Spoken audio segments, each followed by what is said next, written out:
તો ચાલો બાળકો, આજે આપણે ફરી શિવાજી મહારાજની વાતો સાંભળીએ. 4 મરાઠા ઘોડેસવાર સરદારો ભાલા ચમકાવતા રાજગઢમાં આવી પહોંચ્યા. ગામમાં વાત ફેલાઈ ગઈ. આદિલ શાહના દૂતો આવ્યા છે શાહજીનો ખાસ સંદેશો લઈને.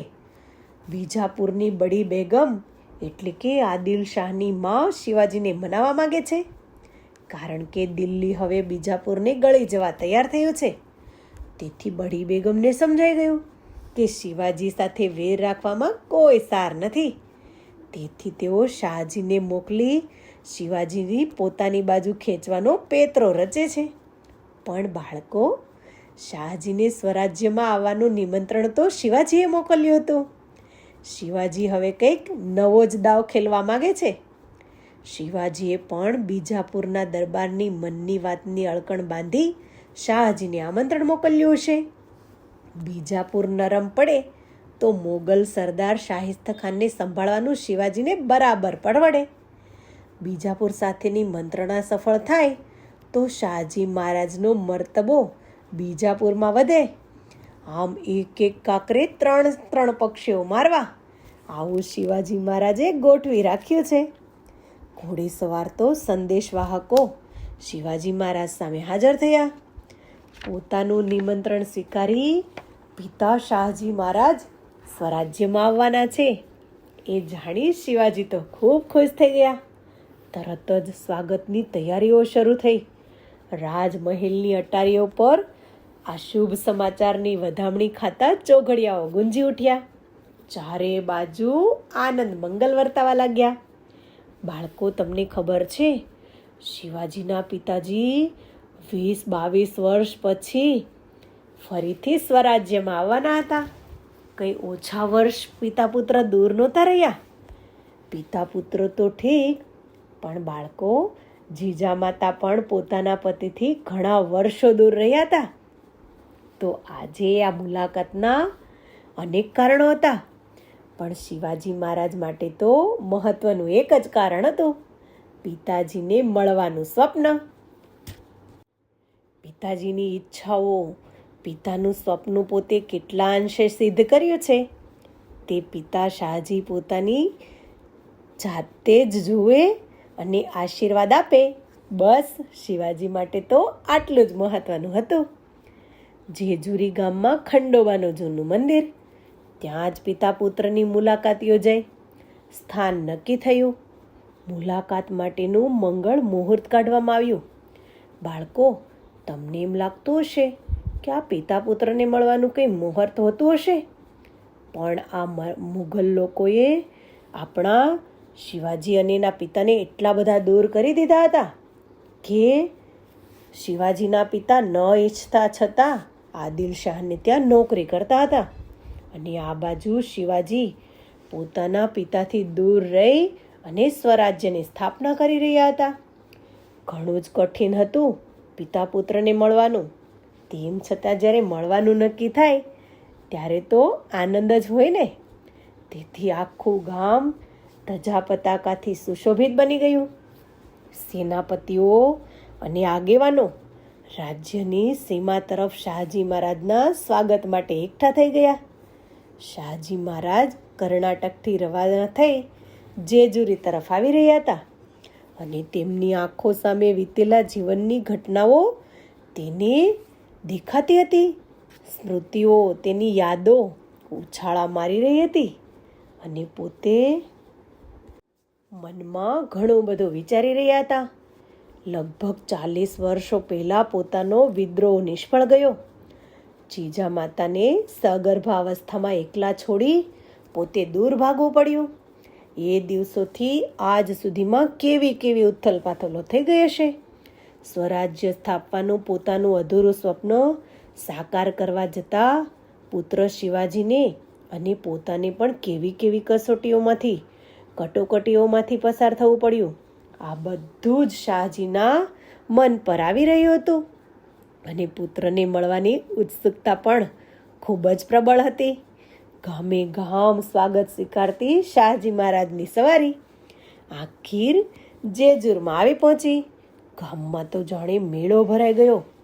મંદિરની સામે છાવણીઓની વચ્ચે એક મોટો શમિયાણો ઊભો થયો. ગામમાં બધે જ લોકો રંગબેરંગી વસ્ત્રો પહેરી સજ્જ થઈ ફરવા લાગ્યા, જાણે અચાનક આવી ગયેલી દિવાળીની જેમ.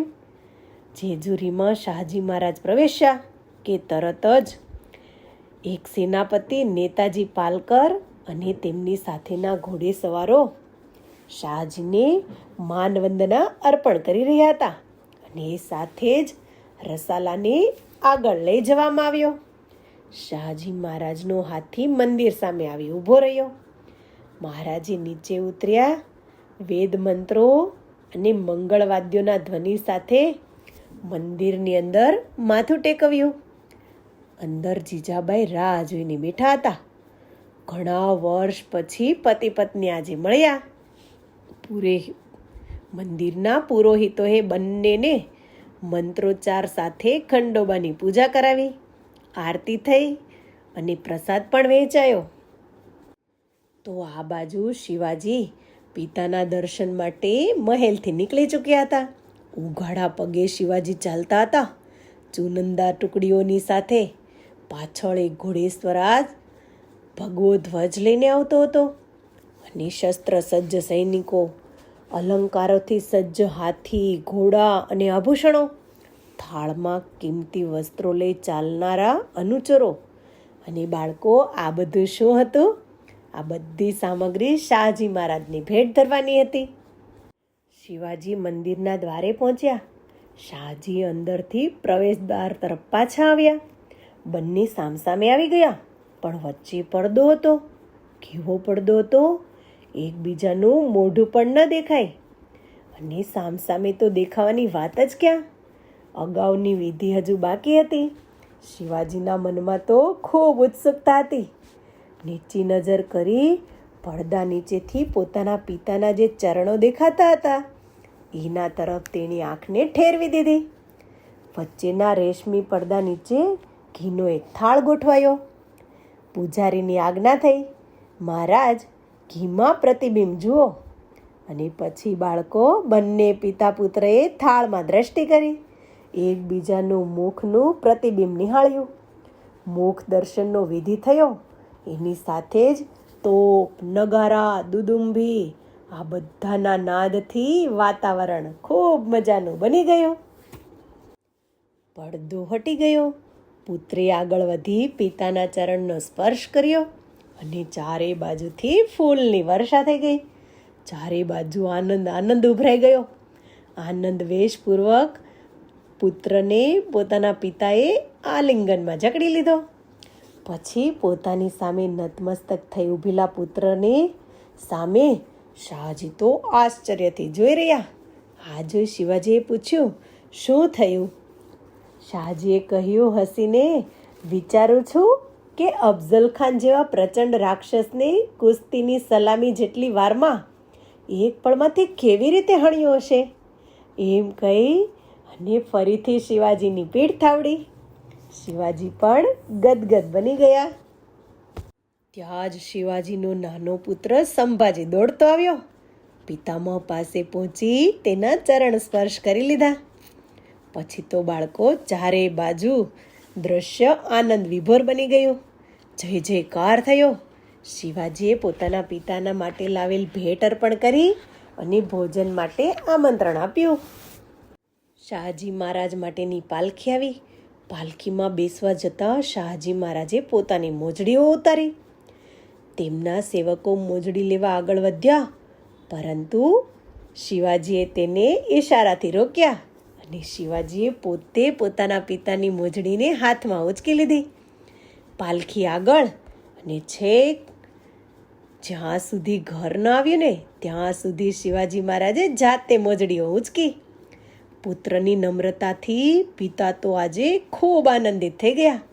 શોભાયાત્રામાં સાથે ચાલતા લોકો, સૈનિકો અને સેનાપતિઓ પણ શિવાજીની આ પિતા પરાયણતાને નમન કરી રહ્યા. બધાને ખૂબ આનંદ થયો. ભોજન પછી શાહજી આરામ કરી રહ્યા હતા. ત્યાં શિવાજી હાથમાં ફૂલોનો ગજરો લઈને આવી પહોંચ્યા. પિતાની આગળ ધર્યો અને પોતાની આંખમાં તો આંસુ વહેવા લાગ્યા. ત્યાં જ પિતાજી બોલ્યા, આ શું બેટા? ત્યારે શિવાજીએ કહ્યું, પિતાજી, આપના હાથે ગજરો બાંધતા મને યાદ આવ્યું કે મારા કારણે જ આ હાથોને ઘોર પાડે ઝંઝરીઓમાં જકડી લીધા હતા. મારે કારણે જ તમારે કારાવાસ સહન કરવો પડ્યો હતો. એટલે મને ક્ષમા કરો અને આ ગજરો સ્વીકારો. બાળકો, આ દ્રશ્ય જોઈ આજુબાજુના બધા જ લોકોના હૃદયને શિવાજીએ હચમચાવી નાખ્યા. શિવાજી મહારાજે ધીરજ આપતા કહ્યું, જો શિવા, આ અવસર શોકનો નથી, અશ્રુ વહેવડાવવાનો નથી, અને કારાવાસનો એ અવસર પણ મારે મન તો આનંદનો જ હતો. એ જંજીરો મેં જરા પણ દુઃખ વગર સ્વીકારી હતી. એ પ્રસંગ ઊભો થયો હતો મારા પુત્રના પરાક્રમને કારણે, તેની કોઈ દુર્બળતાને કારણે નહીં. તારા પરાક્રમે સુલતાનનો માનભંગ જ એ સમયે કારણભૂત હતો. એમ કહી શિવાજીને ફરીથી પીઠ થાબડી. મને તો શિવા તારા પર ખૂબ ગર્વ છે, કોઈ દુઃખ નથી. પછી તો બાળકો રાત્રે કાવ્યગાન થયું. કવિ અજ્ઞાનદાસના મોઢેથી બધાએ ફરીથી શિવાજીની યશગાથા સાંભળી. શાહજીએ તો અજ્ઞાનદાસને પોતાના ગળામાં રહેલો કિંમતી હાર પહેરાવી દીધો.